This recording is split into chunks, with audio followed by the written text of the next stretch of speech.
In this section we're going to be talking about the tackle law and the laws that govern the tackle and what referees and players need to know. The first thing to know is that a tackle needs to have the ball carrier held by an opponent, and the ball carrier has to be brought to ground by that opponent. If the ball carrier is not held on the ground, then no tackle has taken place. This might happen in a scenario such as an ankle tap, or where a player goes to ground to secure the ball. So the ball carrier here is not held, which means no tackle has taken place. So he's got a couple of options here. One, he can get straight to his feet and continue without letting go of the ball. Or, if he's still on the ground and we have another player on their feet immediately, this player must be in a position to either release the ball to him or play it straight away. Here we have a tackle. Ball carrier held by an opponent and brought to ground. Our ball carrier is now tackled, and ingeniously in rugby he now becomes known as the tackled player. Our opponent becomes the tackler. Okay, in this situation we have had a tackle, but the player making the tackle has not gone to ground.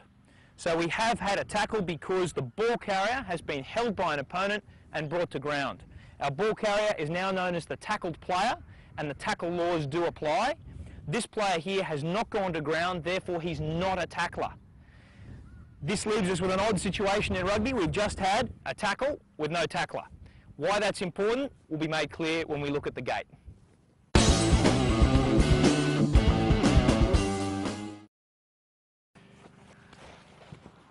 Okay, back to our regular tackle. In this situation we have both a tackled player and a tackler. Now, the tackler has to release and roll away immediately, according to the law book. The tackled player has to release the ball and play it immediately, according to the law book. What are the chances of both of those two things happening immediately? Absolutely zero. So the question is, which of these two things does the referee concentrate on first? The answer is the tackler. He's the man we've got to get out of the road for the betterment of the game. If we can get him out, then we free up space for players to come through and contest for the ball, and we make it easier for this player to play the ball and for the possession to be contested. So let's look at the tackler and what he needs to do, given that he's the first port of call for the referee. First thing he needs to do is actually release the tackle player on the ground. Not many people understand that that's the first thing that has to happen before we worry about rolling away or anything like that. So release the player on the ground, and if he fails to do that, penalty kick is for no release. Once he's released, he's now got a choice of two options. He can get straight to his feet and go for the ball if he's in a position to do so, so straight onto your feet and go away. Note, he does not have to worry about any gate. He's a tackler, he can pick up the ball from any direction and go. Or if he's not in a position to get to his feet and contest the ball, he's simply got to roll away, and a player who doesn't roll away and leaves himself protecting the ball can be penalised for not rolling away. So in this situation we have had a tackle, and again we don't have a tackler. But this player finds himself already in the gate, which means he's in a position to go straight for the ball. However, the first thing he's got to do is release the tackle player on the ground and release the ball. Some players will try and make this high focus tackle, go to ground, never let the player or the ball go, and have a tug at the ball. Well, that's actually a penalty for no release. This player who's on his feet has got to let go of the ball on the ground and then have a crack at the ball from that position after he's done that.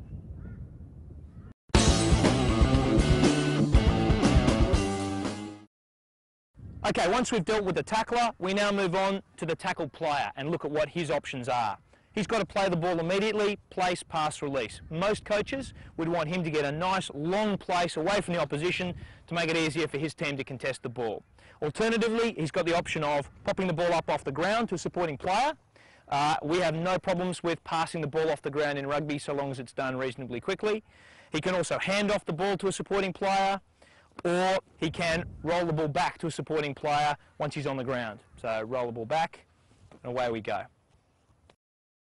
So the next question we've got to ask is, how long does this player have to actually play the ball? And the answer is, well, the law book says immediately. Although a lot of people have a lot of different opinions about how long immediately is. We often hear 3 seconds, and that certainly isn't the law book, so that's not correct either. What we look at is, this player has as much time as it takes for there to be an opposing player or supporting player on their feet attempting to go for the ball. So in a situation where a player from the opposing team is on their feet trying to contest the ball, this player has run out of time. He's got to let go of the ball immediately and let this player have it. However, in the situation where there's no opposing player trying to play the ball, well, this player now has a lot more time at his disposal to exercise his options, and a referee certainly shouldn't be penalising a player for not releasing the ball if it's going to have no material effect on the game. If the player is there and a player is on his feet trying to go for the ball and he won't release, that's a penalty kick for no release.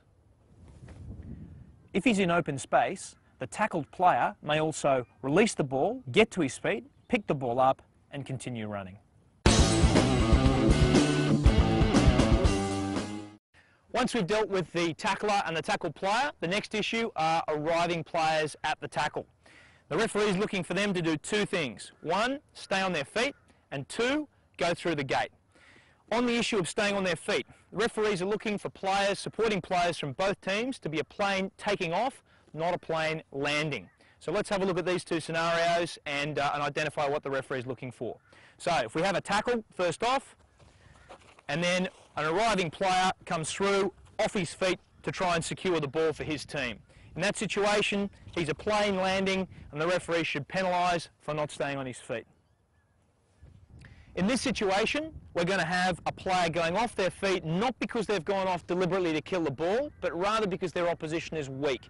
In that situation, a player who's driving out positively as a plane taking off shouldn't be penalised by the referee if he ends up going off his feet because of the fact that he did so because of weak opposition. So let's have a look at our tackle here. Oh, a player here in a weak position, he drives through and ends up going off his feet.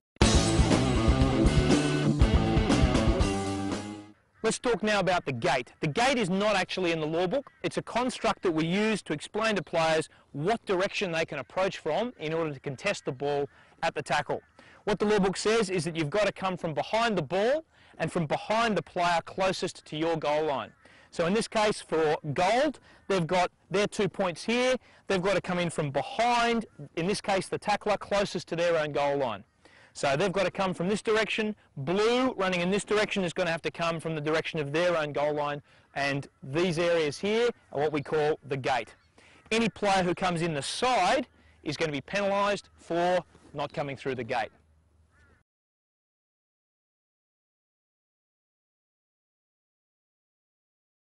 So now we've talked about the gate, let's return to what we were talking about before, the tackle with no tackler. So let's see that tackle happen. So again, we have had a tackle because we've had a ball carrier held by an opponent and brought to ground, but this player is not a tackler because he hasn't gone to ground. Now, as we talked about before, what makes him special if he's a tackler is that he doesn't have to worry about the gate. In this situation, because he's not a tackler, he cannot play the ball from this position. This is something that a lot of coaches, players and some referees don't really understand. In this situation, this player cannot play the ball from here. He's got to come back around and through the gate. And a gate does exist even though we've got only one player from one team on the ground.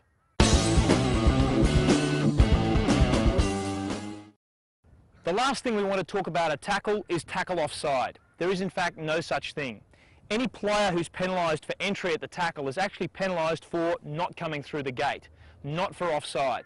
And the reason is there is no offside, as we can see from this situation here. We have a tackle and we have a tackle only if the goal player pops the ball up to a supporting goal player here, and this blue player who's in front of his team's gate makes a tackle.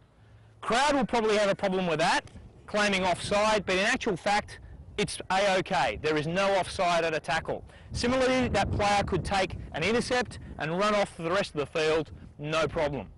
That player isn't offside until we have a ruck form over the tackle.